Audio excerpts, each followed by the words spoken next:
Hi అండి, అందరికీ welcome back to my YouTube channel. నేను మీ కోనసీమ అమ్మాయి. ఈరోజు నేను గుంట పునుకులు దోసపిండితో ఎలా చేయాలో చూపిస్తున్నానండి. ఈ రెసిపీ కూడా చిన్నపిల్లలకి చాలా ఇష్టంగా తింటారు. ఎందుకంటే నేనే తింటాను, ఒక 10-20 తింటాను నేనే. నాకే చాలా ఇష్టం ఇవంటే.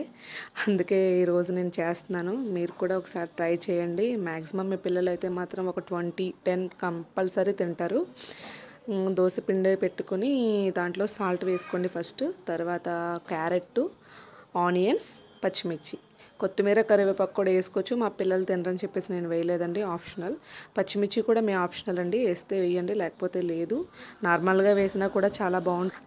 అవి ఏమీ వేసుకోకపోయినా కూడా చాలా బాగుంటాయండి.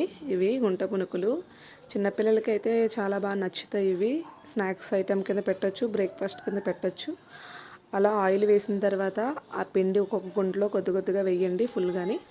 అన్ని గుంటలు ఫిల్ అయిన తర్వాత మూత పెట్టండి. మూత పెట్టి ఒక 5 మినిట్స్ తర్వాత సిమ్లో పెట్టి మళ్ళీ టర్న్ చేయండి. అవి టర్న్ చేసిన తర్వాత అవి బాగా బ్యాక్ సైడ్ అయితే మొత్తం పిండి ఉండకూడదు, బాగా టర్న్ అవ్వాలి.